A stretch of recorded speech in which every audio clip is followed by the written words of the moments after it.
Hi guys, and a huge welcome back to my channel, and welcome if you are new around here. Thank you so much for joining me today for today's video. It has been a crazy few days. Happy Christmas, happy almost New Year. I'm not quite sure when this video is going to go live. I hope you had a really lovely Christmas. I'm sorry I'm so croaky.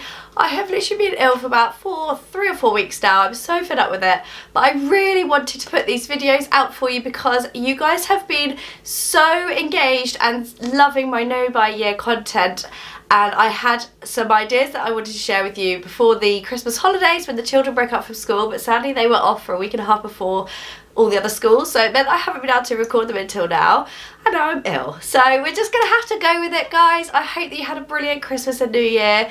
If you don't follow me over on Instagram, my account is Lara, Joanna, Jarvis, just like it is over here, and I am starting to share a lot more budgeting and kind of how to do things on a budget and how to create new outfits on a budget over there as well. So I really would love to see you over there. Come and say hello, guys, see what we get up to day to day. But anyway, enough of that. In today's video, I'm going to be sharing with you how to do a no buy year, which is highly requested because I have just finished my first no buy year. It's now the end of December, and I started it in January as a no spend January.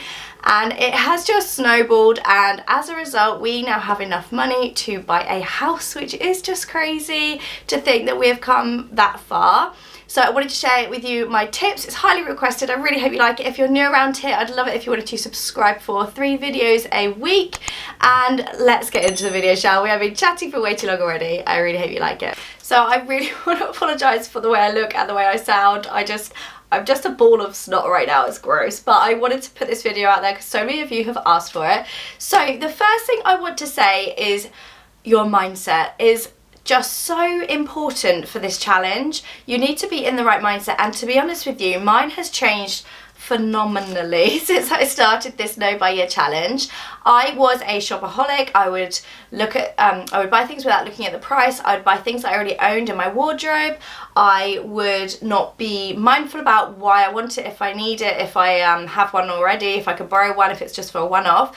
And so for me, changing my mindset has just made such a huge impact into being able to do my no buy year. So I am actually thinking of doing an entire video on my money mindset and how to change your mindset. If you want that, then let me know in the comment. So what I would recommend is writing down your why, whether that's to get out of debt, to live more ethically, be more sustainable, whether you want to buy a house like us, whether you want to do save up for a holiday or something. Write down your why and stick it somewhere prominent where you can look at it all the time. I suggest on the fridge, or when you wake up, put it near your bedside table or something like that, just so you can always have it in your mind. It helps you to keep on track, and it also kind of defines like your reason for doing it, to make sure that you're, you know, if you are slipping, you have that to look back on. And the next thing is to make your own rules. Now, a no buy year is personal. It's for you. It's not for someone else to judge you on. You know, it's not for someone else to say, oh, you shouldn't buy that, you're doing a no buy year. This is your no buy year, no buy week, no buy month, no buy weekend. These are your rules, so you need to set those in place. And I'm thinking of doing another video which is kind of like setting out your no buy year rules in case you want a little bit of help planning that and how I did mine and what my exceptions were and everything like that. So let me know if you want that video. But yeah, just remember it's for you. This is your no buy period or your no spend challenge. The next tip is to make a spreadsheet. So you could either do this in 2 ways. You could have a spreadsheet which will show you guys what your spending is allowed. So you might say, I have a £20 makeup budget for the month, I have £20 eating out budget. So you could keep on track with that, and once you've spent it, you can not spend again that month, or you can let it roll over. If you're going on holiday, you want to save up your £20 to buy something in the summer to wear on holiday. You can also do the envelope method, which I have seen over on Jordan Page's channel. I absolutely love her channel. If you haven't watched her already, I will leave her linked in the description bar, because her channel is amazing for budgeting advice, and she has a huge family, so just like how to save money when you have a family. So the envelope method is another thing that I'm thinking of doing in 2020. You could also use a spreadsheet by way of every time you don't buy something, putting it in there how much exactly that would have been and how much you're saving, so that can really show you as a visual thing of exactly how much you're saving throughout the year. I did my 12-month update the other day, and I probably should have made it a bit clearer that the the savings that we saved, I said on that sheet, as I did say at the beginning of my challenge, I've been saving for years, but it kind of coincided when I had my first baby, and then I was on maternity leave, and then I didn't go back to work after my second baby. So I've been saving little bits over the years. So that wasn't a 1 year savings, it was additional, and I don't actually know how much I started on, but I didn't want to make you feel like, obviously that was a huge amount of money. I didn't want you guys to think, how on earth have they saved that much money? I don't even earn that much money, because it has been over a longer period, but this year with doing the no buy, it's just ramped up so much, and we're being so dedicated. So yeah, use your spreadsheet to your advantage. If you're into that kind of thing, if you love a geeky spreadsheet, then I think it would really work for you. But yeah, either do it as what you're allowed to spend or what you've saved, and it just shows you visually exactly that kind of money stacking up. Okay, one of the massive tips I want to give you is to remove the haste. So for example, what I mean by that is, you may get a marketing email from a company, flash sale, 60% off everything at Topshop, or Zara sale, New Year sale, and it's like, oh my goodness, I'm gonna miss out, let me get straight on the computer on my app and let me get like buying that thing. Remove the haste. One of the best ways I did it this year was to give myself a rule where it was a 30-day rule. So if I wanted something desperately, I could buy it after 30 days. So whether that was like a new top or a book or a mascara or anything like that. And what happened was, I got to the end of the 30 days and I didn't ever go and buy that thing.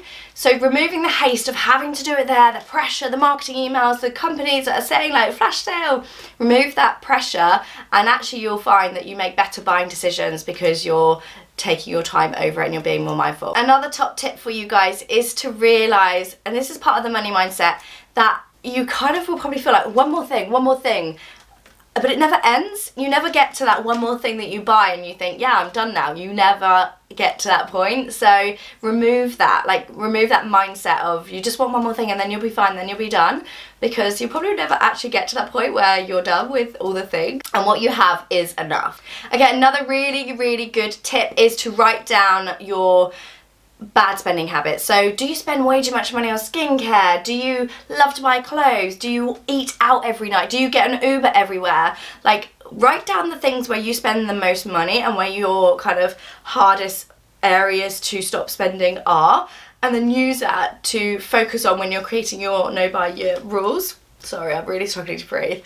So your problem areas, just so that you know exactly where you're spending and how you kind of might need to direct a little bit more attention to change your mindset and to stop you from buying in those areas. If you are a shopaholic when it comes to clothes, why don't you look in your wardrobe, take an inventory, take pictures of outfits when you love wearing them, when they look good, and actually remember those things. So if you are spending maybe 20 quid or 50 quid on clothes per month, if you've got that as your rules, it wasn't my personal rules, but if that's the way you want to do it, it's your no buy year.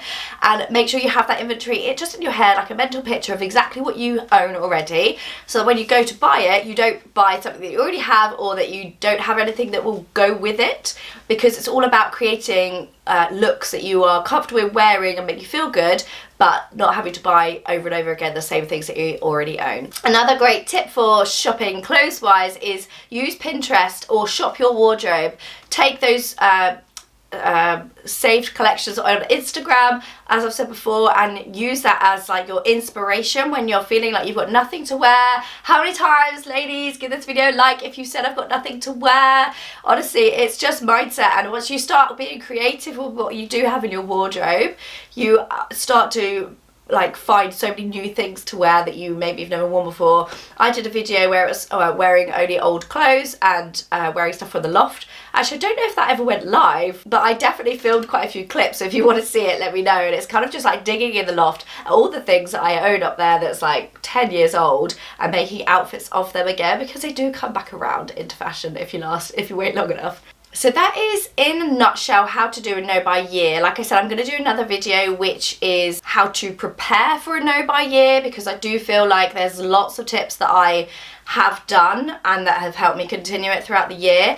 So that will be coming very soon. These are going to go up quite quickly because I did take some time off over Christmas, being ill, and just wanted to be with my family. And obviously we have a huge house buying thing going on right now where we're looking to buy a house, and I know I owe you that video. I've left you hanging, but it's only because I wanted to put these in before the new year started. So that is coming really soon. But yeah, so there's loads more budgeting videos. But as always, if you have any additional videos that you want to see over here on my channel, they're definitely definitely let me know. And please subscribe if you're new around here. I'd love to have you here. We've got such a lovely community. Everyone is so supportive, and I've just loved reading all your comments. I've read every single one of them. I haven't been able to reply to all of them yet because it has been a crazy time of year, but thank you for your support on my 12-year update, and don't forget to keep an eye out for the next instalments, which are going to be my low buy year 2020 plans, my goals and New Year's resolutions, and of course more house buying stuff. Anyway, thank you for watching. Share this video if it was helpful, and I will see you guys in my next one. Thank you. Bye.